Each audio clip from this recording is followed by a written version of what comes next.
խմբակցությունը եւ խորհուրդը նիստ է անցկացրել, որտեղ քննարկել եք ձեր անելիքների մասին։ Խնդրում եմ մի քիչ մանրամասներ ներկայացրեք, ինչու Վանաձորում ու ինչ եք քննարկել։ Տարբեր բաներ են քննարկել, մենք հնարավորություն ենք ունեցել դա անել Վանաձորում, որովհետև պայմանները սոցիալական նաև հեռավորություն պահպանելու այնտեղ կարողացել են պատշաճ մակարդակի կազմակերպել, քննարկման առարկաները տարբեր էին, նաև քաղաքական օրակարգերը, որ կան,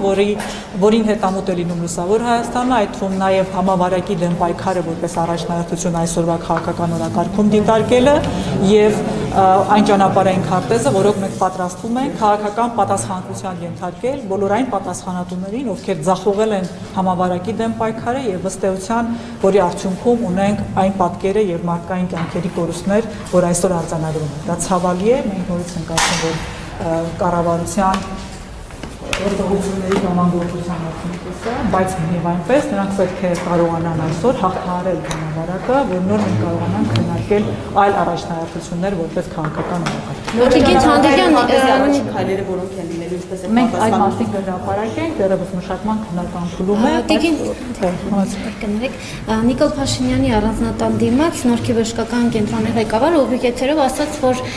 համավարակի դեմ պայքարը Հայաստանը սկսել է դեռևս փետրվար ամսից, բայց մենք գիտենք, որ մարտ ամսին հանրաքաղաքներ էին կազմակերպվում։ Ինչպես է հնարավոր։ Իսկ ավելի շուտ են տվյալները։ Ինչպես որ հնարավոր է, բոլոր քաղաքացիները տեսել են, գիտենք, որ մարտի 1-ին արձանագրվել էր առաջին դեպքը, գիտենք, որ մարտի 13-ին նոր միայն արտակարգ դրություն հայտարարվեց, հետևաբար այո, այդ ժամանակահատվածում շարունակում էին հանրաքվեի քարոզչություն անել, բայց այստեղ շատ արդիական է նշել, որ փետրվարի արդեն վերջին, երբ որ ամբողջ աշխարհը արդեն խոսում էր պանդեմիայի մասին, առողջապահության համաշխարհային կազմակերպությունը արդեն պանդեմիա էր հայտարարում, Հայաստանում դեռ ձեռք էին առնում այդ համավարակը։ Այստեղ է, որ ես իմ զայրույթն նաև կառավարության գործողությունների հանդեպ, որ անլրջությունը սերմանվեց, հիմա չենք կարողանում մեր քաղաքացիներին համոզել ու բացատրել, որ սա լրջագույն խնդիր է եւ կրեն դիմակները ախտահանիչ միջոցներ օգտագործեն, սոցիալական հեռավորություն պահեն եւ դադարեն այդ հարցը տալ։ Արդյոք սա օգնում է։ Լավ, չի օգնում, նվազեցնում է։ Կլինի այդ հարցի մասին սիրելի հայրենակիցներ, հարազատներ, մտածեք դիմակները կրելու, որովհետեւ այսօր այդ լուծումն է, որ տրված է։ Հիմա որքանով է արդյունավետ կլինի, դա քննարկենք այլ ձևաչափով, բայց պահպանենք այդ կանոնները։ Հետևաբար այդ անլրջությունը, որ սերմանվել է, թե բա դինոզավրի գրիպ, ազգէպիդեմիոլոգ, ու մինչև կպարզեն, թե կորոնավիրուսն ում շունն է, եկավ հասավ բոլորից դռները։ Հետևաբար ես ուղղակի խնդրում եմ շատ մեր հայրենակիցներին լուրջ վերաբերվել իրավիճակին, ավելի լուրջ, քան կառավարությունն է վերաբերվել։ Այսօր մենք տեսնում ենք նաև նրանց անհանգստությունը, որը տեղին է, եւ այդ անհանգստությանը պատշաճ արձագանքել դիմակներ կրելով եւ բոլոր այն միջոցները ձեռնարկելով ինչ որ խորհուրդ։ Եվ այդ ֆոնի վրա հանգստյան օրերին այսպես գլխավոր շտաբի պետը հարսանիք է անում, ոստիկանապետը ծնունդ է նշում, այնպես է, երբ որ դուք քրոնոլոգիան եք ներկայացնում բժշկին։ Մենք փետրվարի վերջից արդեն հայտարարել ենք, որ անհրաժեշտ է Իրանում արդեն համատարած է, ավելի ահագնացող այդ վիճակը։ Իրանի հետ սահմանի մասին, Միլանի չվերթների մասին։ Երբ որ ասում են մեր եղբայրական Իրանի հետ ուզում եք հարաբերություն, իհարկե պետք է բանակցել, իհարկե պետք է շփվել եւ եղբայրական Իրանին բացատրել, թե ինչու մենք պետք է ավելի շուտ փակենք սահմանը, օրինակ։ Եվ այս գործողությունների հապաղումը սա այն բանն է, որ ցույց է տալիս դանդաղկոտության եւ հապաղելու անգործության հետևանքը։ Սա ուղղակի համավարակի պայմաններում շատ տեսանելի դարձավ։ Այսօր կառավարությունը տոտալ դանդաղկոտության եւ հապաղման եւ անգործության որոշ դեպքերում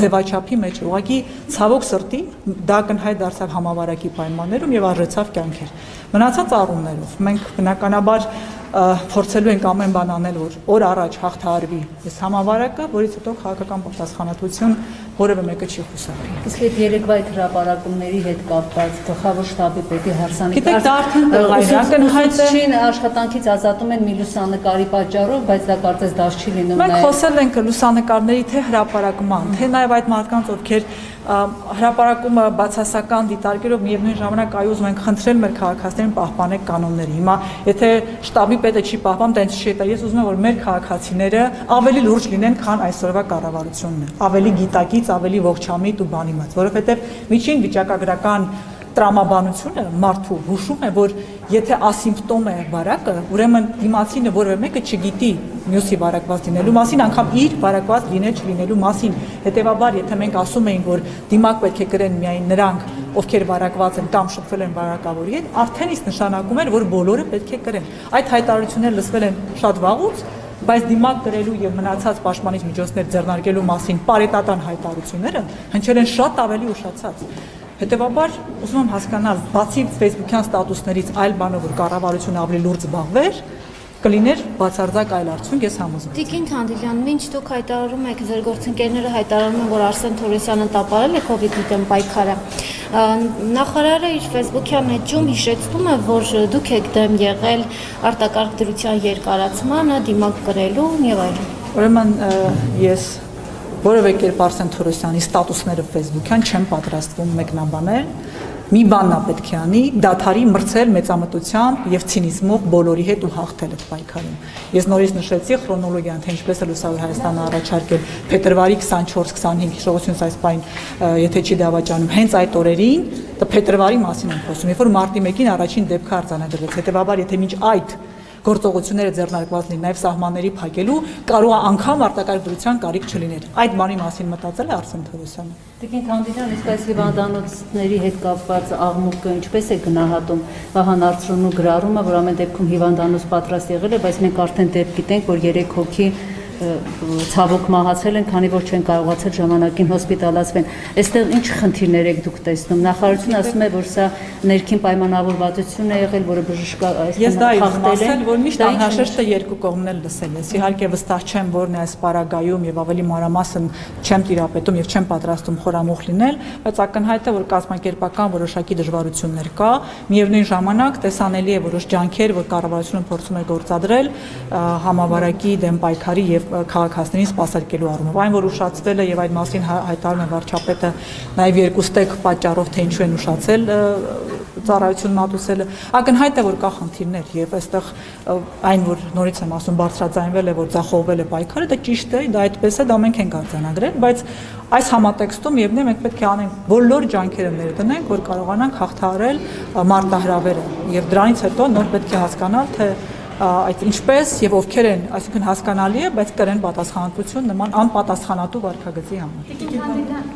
Օրեր առաջ ԲՀԿ-ն քաղաքի նիստ է հրավիրել, դրանից առաջ էլ հայտնել հայտարարություններ տարածել, որ պահանջում է արտակարգ նիստ հրավիրել, ինչպես է պատկերացնում արդյոք հնարավոր է Լուսավոր Հայաստանի համագործակցությունը խորհրդանական եւ արտախորհրդանական ուժերի հետ միասին ելքեր գտնելու համար։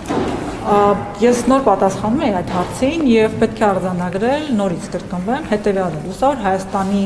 համար հնչած որևէ թեզ Բարգավաճ Հայաստան կուսակցության առաջնորդի մտքերում չկա եւ որևէ նորություն չկա, որի մասին Լուսավոր Հայաստան չի խոսել։ Եվ երբ որ